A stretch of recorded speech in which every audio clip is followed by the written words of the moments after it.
Coastlines to Cranes. This is your construction podcast in San Diego, the original podcast, not any imitation brand. From the coastlines to the job site and everything in between, we bring you the people, the culture, and all the stories about construction. And today we have our wonderful guest, Marjorie from EHS International.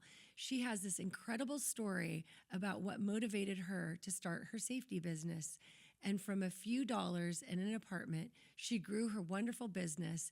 In fact, was appointed by the governor to certain positions. Today, she's going to tell us her story and learn from her and ways to bring safety to your business. Welcome, Marjorie. Well, that was amazing. Yeah. I sound amazing, don't I? You are amazing. You're that and more, actually. I'm so happy to be here. Thanks for having me. Yes, welcome. So you and I actually were able to connect at our leadership event a few months ago. Thank you for being one of the sponsors there. And we sat in the hallway and we were like, oh my gosh. And you started telling me about your business. And I said, I have got to have you on our podcast. You did. Because your story is phenomenal. And we recently featured you in our newsletter on women in construction. Yes, and thank you for that. and the journey that you've been on. So let's start there. Tell us about how you got here. Well, you know, just like what you wrote about on the newsletter, it's just I'm hoping it's an inspiring story to many people. It is. You know, all generations, whether you're male or female. But I actually started this business out of tragedy. When I was younger, I had an uncle who passed away. Of course, I didn't know what God had planned for me. But when I was 12, it was very impactful when I learned that one of my uncles had died. He was electrocuted on a work site. Wow. I was young, didn't know. I just remember the devastation. It just stays with you. He had, 3 young children. I think they were all under 7 years old at the time. So it was just a really impactful, and he was someone that I looked up to. Fast forward, we go through life. I'm starting my 3rd year of college, and I get a call that my mother was electrocuted. True story.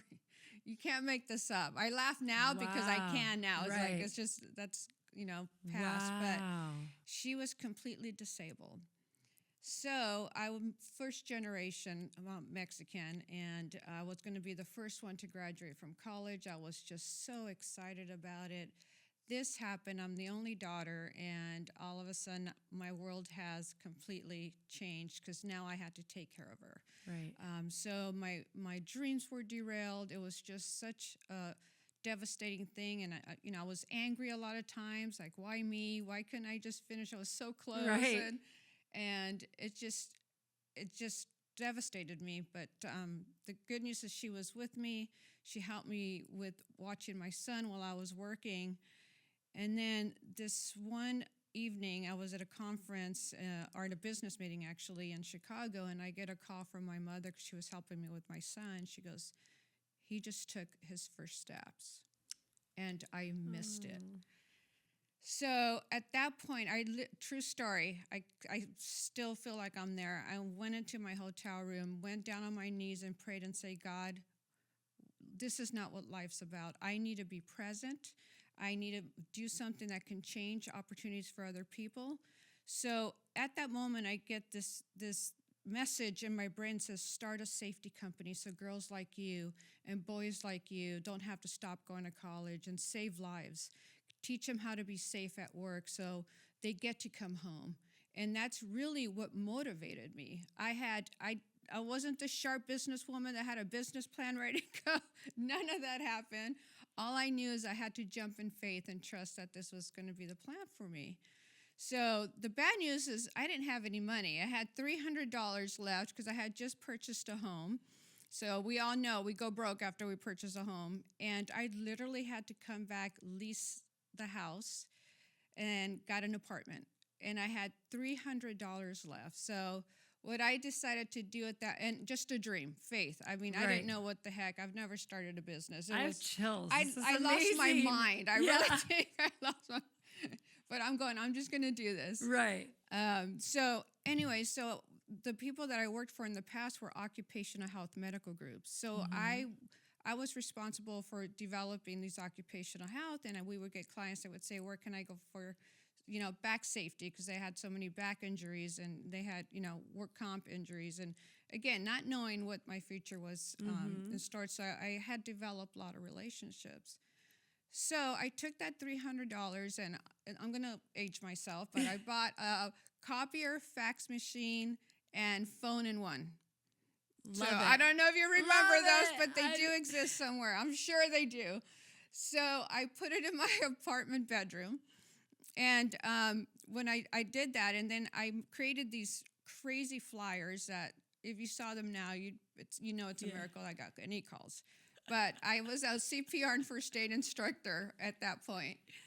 So I literally went around Irvine and all the businesses that are there and start passing out my flyers that I created. I wish I had one so I can show you guys. Right. And back then, I just remember I got my first phone call that they wanted CPR. And I literally, true story, I pick up the phone, right? It's a one machine. Right. And I say, thank you for calling, the company name at the time. And how can I assist you? Well, we're interested in CPR. Well, I already knew that because that's all I was for. Right. I said, where are you located? Irvine? I'm like, well, I know that too. But hold on while I get your account executive for your region. Oh. Pause. And I'm like, then I get back on. I changed my name. I changed my voice, not my name. Yeah, right. My voice. And I'm like, hi, this is Marjorie. How can I help you? Right. Because perception is key. If you're starting a business, perception is key. Just know that.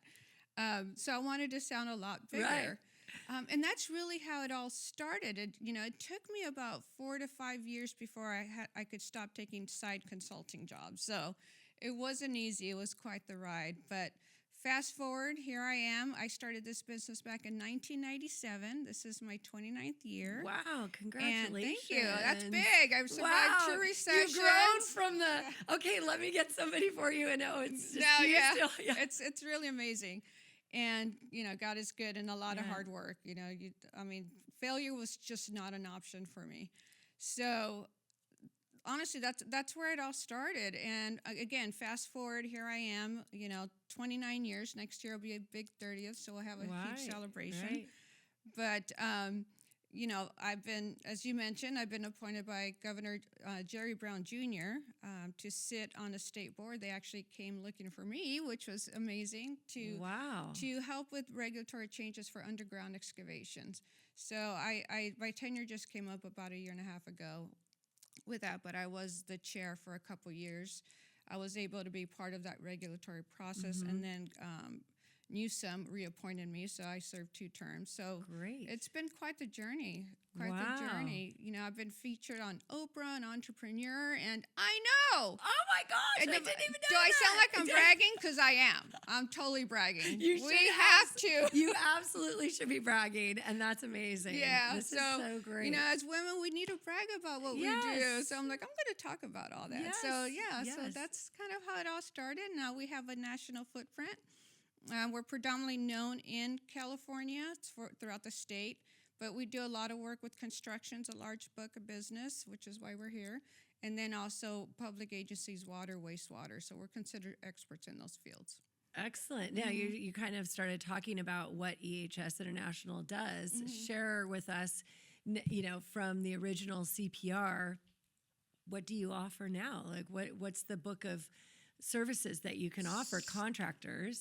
So I guess I should introduce the company, shouldn't I? Yes. So EHS International is an environmental health and safety compliance firm. So what does that mean? So we come in and our largest book of business, we work with a lot of Fortune 500, but they're normally fully staffed. So we really work a lot with the small to medium-sized construction companies, again, in public agencies and water, wastewater, as I mentioned. But what we do is we come in and we keep OSHA out.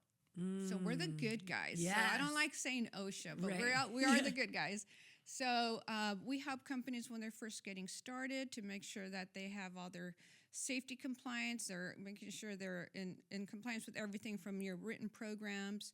We'll do safety audits down to a lot of CPR training. We're predominantly known for, not CPR, but OSHA training. So this could encompass confined space training, fall protection training, The folks that operate those large telescopic cranes that you see, we Right. teach them how to operate those. Great. So we just have about 300 topics, and we have a crew of, there's 30 of us that really focus and travel across the nation and do a lot of work to make sure that your employees are properly trained to keep them safe, to get them home to their families, which is our main goal, right? So Right, the right. foundation and our core values is family. And that's one of our main ones that we just really make sure that we stay focused on that. So everybody in my association is just really focused and passionate about safety, which I love. So I love that. yeah. You've made safety fun.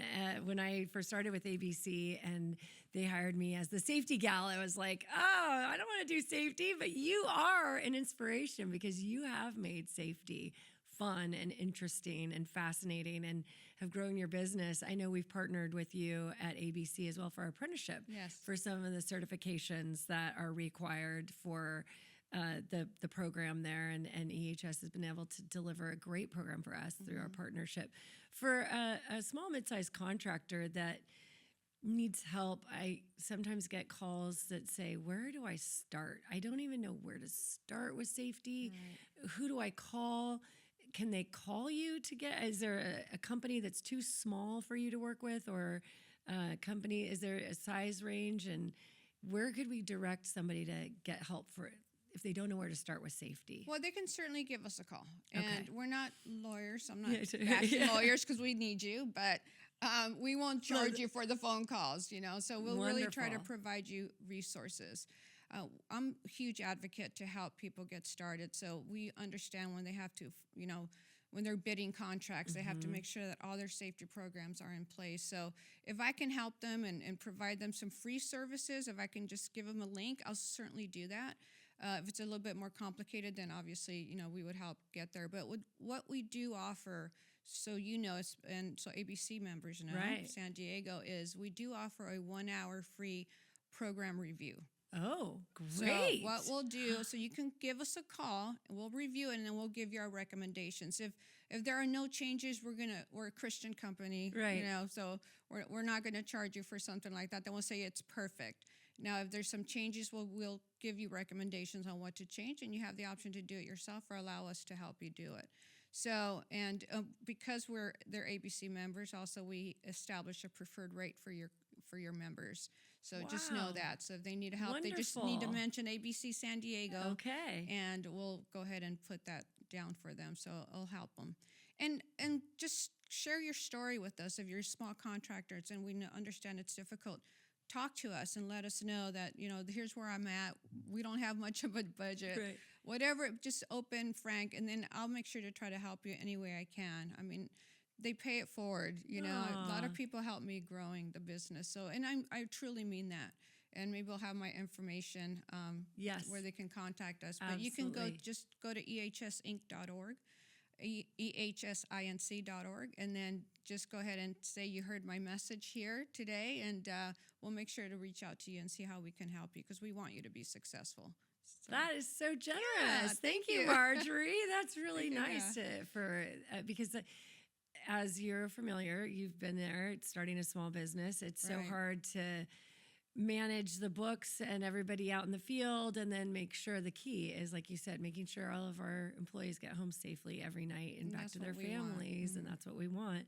But a lot of times the safety part is often and I have to, Yeah. and then how do I deal with it, and how do I start? And so having a resource like you and the folks at EHS International is really a wonderful offer for our members. So thank you for that. Yeah, absolutely. But there's a lot of free resources also on OSHA website if you don't know. So I'll guide you to those if it's a simple item you have to put together. So Right. templates are dangerous. Just know that because it just still needs to be, customized. But we'll be more than happy to help review them. How did you, just a closing thought on, how did you get your business started, and you're in associations, you're spread really thin. How do you balance everything for business owners that are out there trying to do it all? Well, You're very inspirational, I have to say. So I've done it all wrong, but now I figured it out. So that's the good news. I was a late learner, though. I'm 29 years in. I think I figured this out about 7 years ago. Delegate, you know?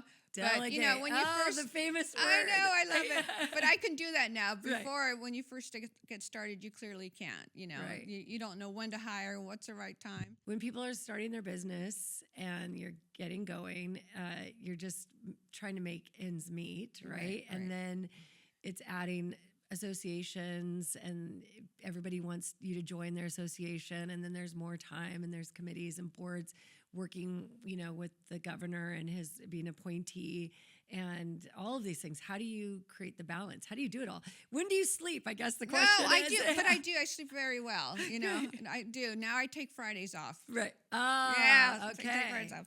But it's not easy, you know, especially when you have children at home. Right.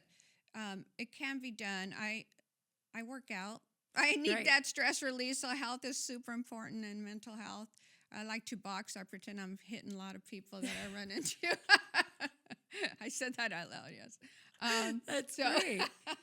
But I just learned to say no. You know, you want to be part of everything, but I'm telling you, being around, especially women in construction, it's pretty tough, and we're a small percentage of the industry. So I'm super involved with the National Association of Women in Construction. Great. I'm currently a board member for the Orange County chapter. Great. So I'm very active. I was also the OSHA Alliance chair for National NAWIC. So getting involved and being around people that understand, that can mentor, that can be your therapist from time to time, it really helps balance. But it's just a choice that you need to make in the beginning. You know, I was a single mom with my son, and I made sure that I worked when he was sleeping. Right. You know, I didn't miss any of his events. You know, it was super important for me when starting this business. Is it easy? Absolutely not. I'm not going to paint a pretty picture, because it's not. Did my wine intake, you know, get a little heavier from time to time? Possibly. I love that you in moderation. Right, in moderation. right. No, yeah. I love that you say that. Actually, I was interviewed, and they asked me, you know, that sounds like a lot, and I said yes. And he goes, "Did you drink a lot?" I said, "Well, a little bit more than I do now, but yeah." He's like, "What did you turn to?" I said, "And I ate." You know, there's certain times it is tough. Like, so I resonate with what you're sharing. That you know, balance is hard and it's difficult. It's not always the rosy picture to get to where you're at here. That there were some times of grinding and balancing it. But I also appreciate your comment that you have to say no. I think that's hard for a lot of us, that we want to be doing everything and we want to say yes to everything, and making the choices on where your time is spent. Especially when you're hungry, you know, when you're starting brand new. You want exposure, but you need to really balance. I limited my exposure to different industries. I chose my industries. I wanted to be around water, wastewater. Right. They're the unsung heroes that people don't think about, you know, that they have a difficult job. So that was a big target for me, and construction, obviously. So my association with organizations like yourself really helps, you know, promote and again, being around like-minded people. I highly encourage people to join, you know, NAWIC.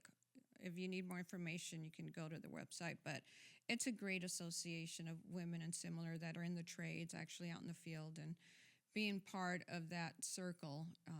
It really motivates you and encourages you, and people are there to support you, you know, with Absolutely. that. So, again, how do I balance? I balance a lot better now because I have an amazing team. And I can sleep at night. So it's a different, you know, it's been pretty good for about the last, you know, 15 years. So just knowing that you do need to take that time and not take it on, because it's important for business owners, and this is key, that you work on the business, not in it. Get out of being in it. You can hire vendors.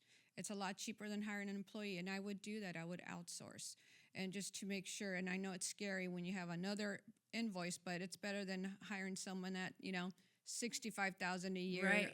You can get someone for whenever you need them. Right. So that's what when I mentor small businesses, I tell them just outsource in the beginning, and that's how I did it. I would create partnerships with other safety training companies, and they would do the training for me. So, and then as I grew it, then I started hiring my own folks.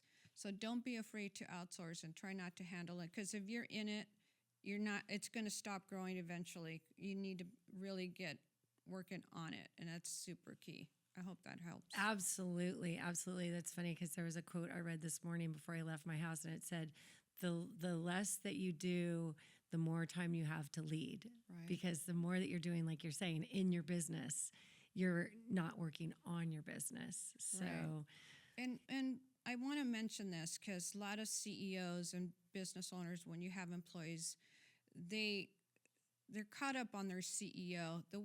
I have people that work with me for over 20 years, 15 years. I have long-term employees. And the way I lead my organization is what's called servant leadership. So Amen. I think it's really, really important that we change our mindset where I truly believe that I am working for my employees. They're my bosses. And this organization was not built by me. It was built by all the faces that have come across the last, 29 years of this business. I allowed them to make mistakes. I allowed them to be creative, within reason, obviously. But really gave them that freedom, especially with the newer generation. They'll get bored if you don't allow them to express themselves. They're the biggest assets that I have, honestly. They're incredible. So work for them. It's my goal to give them, I ask them, what do you need to be successful? I hire them because they're the pros. If you ask me technical questions about safety, I'm going to look at you blank because I hire experts. It's like, let me call my safety specialist. But I know enough to get me in trouble. But it's just really key that we remember as leaders that we work for our team. And it's really, and balance, family, life, work balance is so key. So there's no fear for my employees if they need to be at an event, Right. With their kids, whether it's a baseball event, whatever it might be. I really want them to be there and be present, So many great nuggets, Marjorie. I know, I'm sorry. In 15, Yeah. no, I know. don't apologize. We're In good. 15 minutes, you gave us so many great things. Learn how to say no, delegate, be intentional with the associations that you want to join with, the people that you surround yourself with. Make sure you're a servant leader and listening to your people, and so many great things for business owners that are listening on our podcast today, and everybody that's in the construction industry. You are an inspiration. Thank you. You have completely transformed my perception that safety is not fun, and you are definitely an amazing leader in our community. And so thank you for being with us today, and just really enjoyed your story. So thanks so much. Thanks It's for so having me. Yes. All right. So that wraps this episode of Coastlines to Cranes. If you liked it, give us a like. We want to see your comments below. Tell us what you want to hear. And if you would like to, hit subscribe. Stay classy, San Diego. That's a wrap.